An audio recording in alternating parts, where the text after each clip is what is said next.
All right, please welcome back Director James Morosini.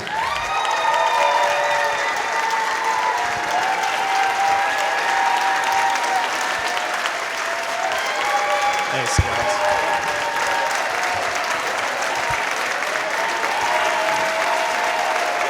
Congratulations on the film. We Thank you. obviously have a few things to talk about, sort of therapeutically, I guess. So let's start with the very first line in the film where you say it's based on, or is a true story. Yeah, let's just start there. Is this a true story like Fargo's a true story, or is it a true story like Big Lebowski's a true story? I guess more than I wish is a true story, I would say. Emotionally, it's all true. I mean, obviously it's a movie, so you have to make it as entertaining as possible, but emotionally, the whole thing feels true. Did your father catfish you? Yes, sir, yes. Did your father sext you? Well, we'll leave that one. I want to leave it a little ambiguous, but... The world wants to know. So let's start with the obvious. Where did you come up with the idea? Yeah, so my dad and I got into a big fight when I was younger. And, when you're young, you're like, I'm never talking to this person again. So I shut him out. I blocked him on Facebook. I changed his name in my phone to Do Not Answer. And I was going through a tough time, and I think he was worried about me. I got home one day, and this really pretty girl had sent me a friend request on Facebook. And I was psyched, and she was into all the same stuff I was, and then the story, it was my dad, and so, yeah. I need a shower. Yeah, me too. At what point post-therapy did you decide what I'm going to do is I'm going to write a screenplay, and then I'm going to introduce this story to all my friends, colleagues, the world, sell it for international acclaim, win jury prizes at Sundance, and then have the film go all over the world. Like, at what point in time did you think, I know, what I will do is take this presumably at the time embarrassing but eventually illuminating an adult-making event in your life and say, I got a movie here? I guess I'm always looking for stories that are like, I don't know, from my gut and that I feel really strongly. I had a therapist one time tell me, you should make a movie about your dad, just general, like your relationship with your dad, because it's a complicated one. And yeah, I was walking with him in New York one day, and we have a good relationship now. And yeah. Hold on. Is your dad here? No, he's not here He's today. here? No. Yeah.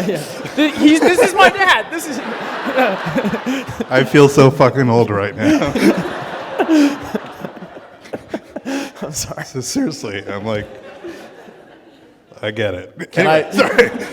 So you're walking with your dad in New York, and you're like, I'm talking with him, and he reminded me of this whole thing. Like, I hadn't told anybody about it. I feel like a lot of my friends and family that are here today, like, they probably never heard about this story before, because it was like something I buried deep inside of me. And then we were talking about it, and I was looking for my next story to write, and this one, when it came up, I was like, that has to be it, and I started writing it, and then a year or so later, Patton came on board, and let's talk about that. Yeah. Obviously, the casting of him is incredibly important. He's made a career out of doing this balance between, comedy, tragedy, dramedy, whatever we want to call it in the indie world. But he does it with such affection that even when he's being completely sociopathic, you still somehow believe in him. Yourself too. You've developed very good sociopathy on screen. If you could just talk about bringing him into the project and how much the story actually reshaped once you knew exactly it was his voice that was going to be presenting your words. Yeah, I mean, casting that part is so difficult because we need to love it. We need to be on board with him, and he needs to feel sympathetic. And I feel like Patton has that just inherently. And so bringing him on board was kind of a no-brainer for us. And he read the script and really dug it. And we met and started just talking about what this means and just kind of this push and pull that exists in relationships.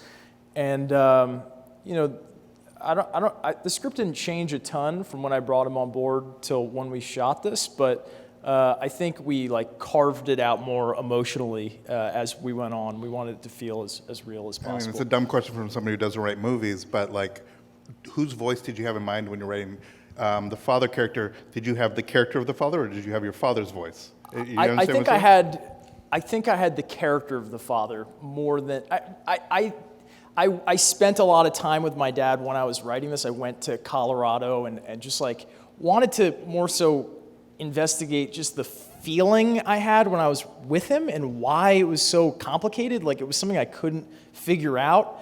And so I would just like that scene of us in the car together feels like directly from my experience sitting with him in the car going like, I don't want to talk to you, like navigating that weirdness. And then, yeah, I mean, Patton came to mind really early, like as I was writing it, and he was somebody I would think about often as I was writing it. I do appreciate every time that a filmmaker actually has a character in the movie that calls out what the movie actually is. Like, dudes, this is incest. Yeah. Stop doing this. And which is amazing because that sort of shows the schizophrenia of any writer, like has to do this. I want to talk about those moments while you're writing the script. Did you literally like wheel back on your chair or wherever you were at Starbucks and go, what the fuck am I doing? Yeah, I mean, you have to call it out, and you have to have characters in the story that are saying to the main character. You don't have to. You did. It's applauded. I've seen films where you don't have that character and you're spending the whole movie like, what are you doing? Yeah, so, I agree, and I've had that experience as well. And so I wanted characters to have to be saying what we're all thinking throughout, going like, dude, no, like you can't do this, and then give Chuck an opportunity to be like, well, this is why I'm doing it, so that we're all kind of like, all right, and we can like stay on board with him throughout the story.